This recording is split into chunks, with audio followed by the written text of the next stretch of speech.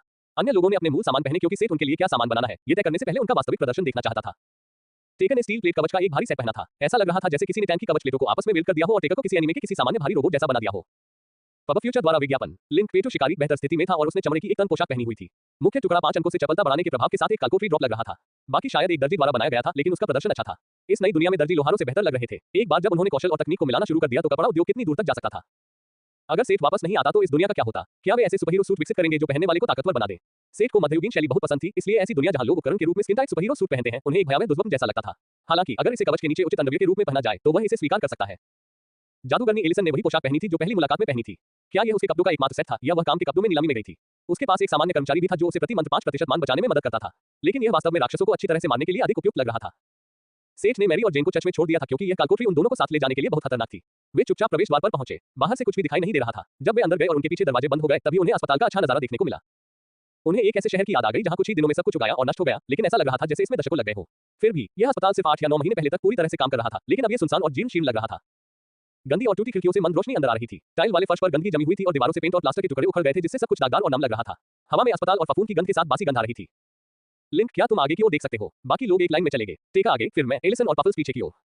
Sir जरूर, पेटू शिकारी ने उत्तर दिया। वह बहुत आश्वस्त नहीं लग रहा था क्योंकि उसकी आंखें बार-बार बाएं दाएं घूम रही थी। क्या वह वाकई इस जगह से इतना डरता था? वास्तव में टेका भी इससे बेहतर नहीं था। हालांकि सेठ उसकी त्वचा का 1 इंच भी नहीं देख सकता था, लेकिन काल्कोट्री में प्रवेश करने के बाद उसकी हरकतें अस्थिर और रोबोट जैसी हो गई थी। एकमात्र व्यक्ति जिसने तटस्थ भाव बनाए रखा वह पीछे की ओर एलिसन थी, जो अपने आसपास के वातावरण को देखती रही। पफल्स पर डरावनी जगह का कोई असर नहीं पड़ा। एलिसन ने कभी कोई डरावनी फिल्म नहीं देखी या कोई डरावना खेल नहीं खेला।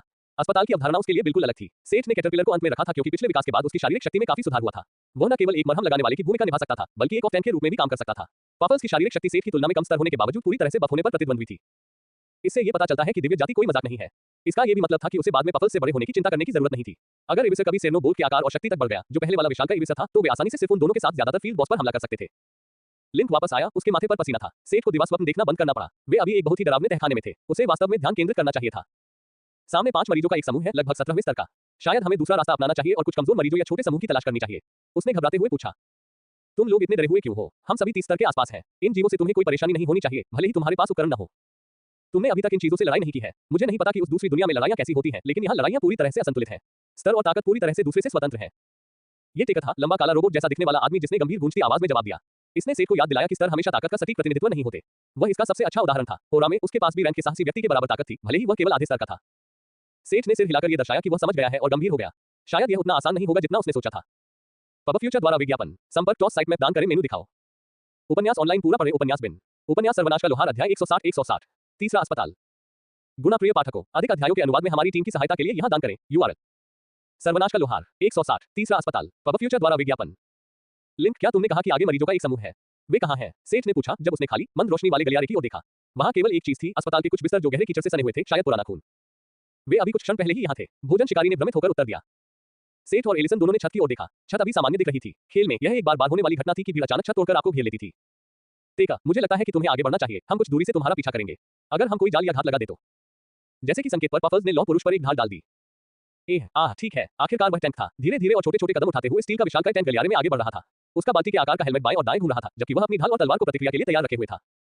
अप्रत्याशित रूप से कुछ भी नहीं हुआ। छत से कोई राक्षस नहीं गिरा, न ही जमीन से अचानक कोई हाथ उठा। टेका के दोनों ओर की दीवारें फट गईं और स्टेरॉइड पर नग्न गोरिल्ला की तरह दिखने वाले 2 उभरे हुए राक्षस रोबोट पर दोनों तरफ से हमला कर दिया। टेका अपने भारी कवच में प्रतिक्रिया करने से पहले ही ढाल टूट गई। उसके पास निपटने के लिए ज्यादा समय नहीं था क्योंकि 2 भीड़ ने उसे पकड़ना शुरू कर दिया और उसके कवच पर हथौड़े से हमला करते हुए मोटी स्टील की प्लेटों पर गहरी मुट्ठी के निशान छोड़ दिए। अरे, ये तो मानसिक वार्डन है। वे प्रवेश द्वार के इतने करीब क्यों हैं? लिंक ने चौंक कर चिल्लाया। दूसरी ओर एलिसन ने मुद्रा बना ली थी और पहले से ही मंत्र पढ़ना शुरू कर दिया था। सेठ ने शिकारियों की बड़बड़ाहट सुनने के लिए रुका नहीं और आगे बढ़ गया। जब उसने दाईं ओर के हन की पिंडली में वार किया तो वाइवन ब्लेड के किनारे पर हल्की लौ जल उठी। उसने अपने टैंक से टकराने के जोखिम को कम करने के लिए पैर पर निशाना साधा। वार ऐसा लगा जैसे नम सड़ी हुई लकड़ी को काट दिया गया हो। भाप और भयानक बदबू हवा में भर गई क्योंकि ब्लेड ने घुटने के नीचे पैर को काट दिया।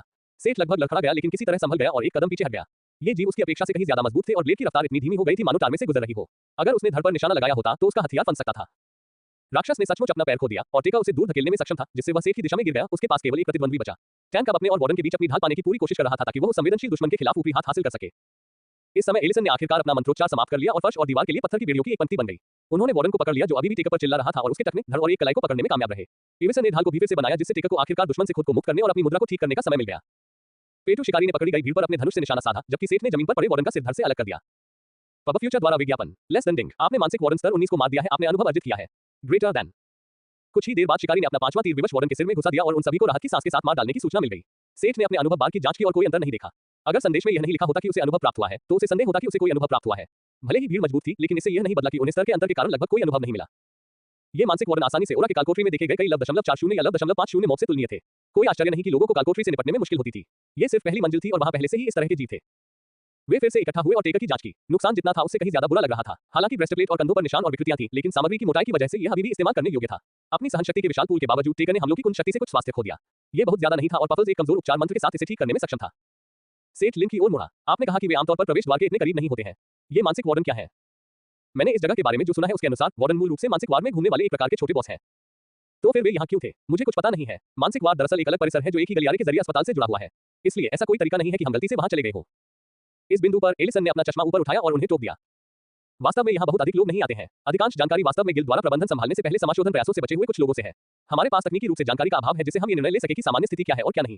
संभावना अधिक है कि बचे हुए लोग बस सबसे भाग्यशाली परिस्थितियों से मिले हों। सेठ ने सिर हिलाया। ये समझ में आया। सेठ को जानकारी पर बहुत ज्यादा भरोसा करने की आदत छोड़ देनी चाहिए। उसने ये सब ओरा में सीखा था। वहाँ गिल्ड से किसी कालकोठरी के बारे में सारी जानकारी मिल सकती थी क्योंकि कई साहसी लोग पहले भी इसे साफ कर चुके थे।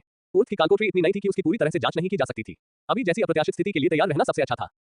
चूंकि टिकट ठीक था, इसलिए उन्होंने शिकारी के साथ चलते रहने का फैसला किया जो उनके आसपास की जगहों पर नजर रख रहा था। जहां तक लूट की बात है, लिंक ने 2 वार्डन को मार गिराया, लेकिन 2 राक्षस कोर को छोड़कर ये मानवरूपी राक्षस बेकार थे। वहां कोई आत्मा भी नहीं थी। वास्तव में काले जादूगरों या भूत प्रेतों को जगाने वाले जैसे काले व्यवसायों वाले लोग इन प्राणियों के मस्तिष्क में रुचि रखते थे। लेकिन सभी इस बात पर सहमत थे कि वे मानव राक्षस के मस्तिष्क को निकालने जैसा अप्रिय काम नहीं करेंगे। वैसे पफल्स, तुम्हारी ढाल का क्या हुआ? मुझे पता है कि ये राक्षस हमारी अपेक्षा अधिक शक्तिशाली हैं, लेकिन यह इतनी जल्दी कैसे टूट गई? क्यों? तुम्हें खुश होना चाहिए कि उसके पास मेरी ढाल थी। महान, मेरे समर्थन के बिना वह पहले से ही कमजोर हो गया होता। वह सही कह रहा है, तुम्हें पता है। जब वे दीवार के माध्यम से चार्ज करते थे तो उन चीजों ने less than power strike greater than जैसा कौशल इस्तेमाल किया था। आपका कवच इसे झेल सकता था, लेकिन वह आदमी एक कुचले हुए व्यक्ति की तरह दिखेगा। इसे फिर से क्या कहा जाता है? अगर ढाल ने उस पहले हमले को रोका नहीं होता तो बीन्स का एक कुचला हुआ डिब्बा। क्यों? देखा, यहाँ तक कि कामुक भूत भी मेरी भव्यता से सहमत है। तुम किसे कामुक भूत कह रहे हो? कीड़ा के क्यों? तुम किसे कीड़ा कह रहे हो? सड़े हुए। क्या आप लोग कृपया मेरे दिमाग पर मानसिक आघात करना बंद कर सकते हैं? मुझे ध्यान केंद्रित करना है। सेठ ने फुसफुसाते हुए कहा। वह नहीं चाहता था कि दूसरे लोग उसे पागल समझे। हालांकि उसने उन्हें बताया कि वे उसके साथ टेलीपैथिक तरीके से संवाद करते हैं, फिर भी यह अजीब था। पार्टी अस्पताल के अंदर गहराई तक जाती रही। वार्डन से मिले शुरुआती झटके के बाद वे बहुत ज्यादा सावधान हो गए। लिंक अभी भी जासूसी कर रहा था, लेकिन वह उनकी नजर में ही रहा। कोने के आसपास 3 मरीज हैं, उसने वापस लौटने के बाद फुसफुसाया। पार्टी कांटे के पास पहुंच गई। सेठ को आखिरकार उन जीवों पर एक अच्छी नजर पड़ी। उनकी आंखें बस खाली छेद थी और मुंह बंद हो गए थे। वे अपनी भुजाओं को हिलाते हुए अनियमित गति से आगे बढ़ रहे थे, जैसे कि वे अंधे हो। उन्होंने जो तंग गाउन पहना था, उससे पीछे से आने पर दृश्य और भी भयानक हो जाता था। पफल्स और एलिसन ने जादुई हमला शुरू किया। इविसेस के जादू ने 2 प्राणियों को चमकती हुई जंजीरों से बांध दिया, जबकि एलिसन ने आग की एक लहर फेंकी जिसने उन्हें जला दिया। जलते हुए मानवों को देखकर सेठ ने कुछ करने की कोशिश की और टेकर को एक पल के लिए पीछे रहने का संकेत दिया। लगभग 10 मीटर की दूरी से सेठ ने मरीजों पर जल रही आग पर नियंत्रण करने की कोशिश की।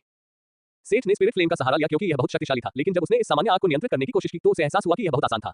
वह लौ को मजबूत करने और मरीजों को आग के बवंडर में घेरने में सक्षम था, जिससे जलने से होने वाले नुकसान में काफी वृद्धि हुई। उसने उन्हें तब तक जलाए रखा जब तक कि वे बंधन से मुक्त नहीं हो गए। जिस क्षण उन्होंने पार्टी पर हमला किया, शिकारी के तीरों की एक पंक्ति उनके शरीर में घुस गई और उन्हें फिर से 2 जादुई हमलों का सामना करना पड़ा। एक पफल्स लाइट बोल्ट था, दूसरा एक पत्थर की सुई थी जो जमीन से उछलकर दूसरे के पेट में घुस गई। सेठ ने चारों के ओबोल को सुसज्जित किया और हथौड़े में 2 आत्माओं को इकट्ठा करके उनके जीवन को समाप्त कर दिया। उसने निष्कर्ष निकाला था कि वे वैसे भी अनुभव के लिए पीस नहीं रहे थे, इसलिए वह रास्ते में उनकी आत्माओं को इकट्ठा कर सकता था। इस लड़ाई के परिणाम को देखते हुए कोई यह कह सकता है कि सामान्य राक्षस तब तक काबू में थे जब तक वे अचानक हमला करने में सफल नहीं हो जाते। लेकिन जब वे अपने मूल मार्ग पर लौटने के लिए मुड़े तो अस्पताल अलग दिख रहा था।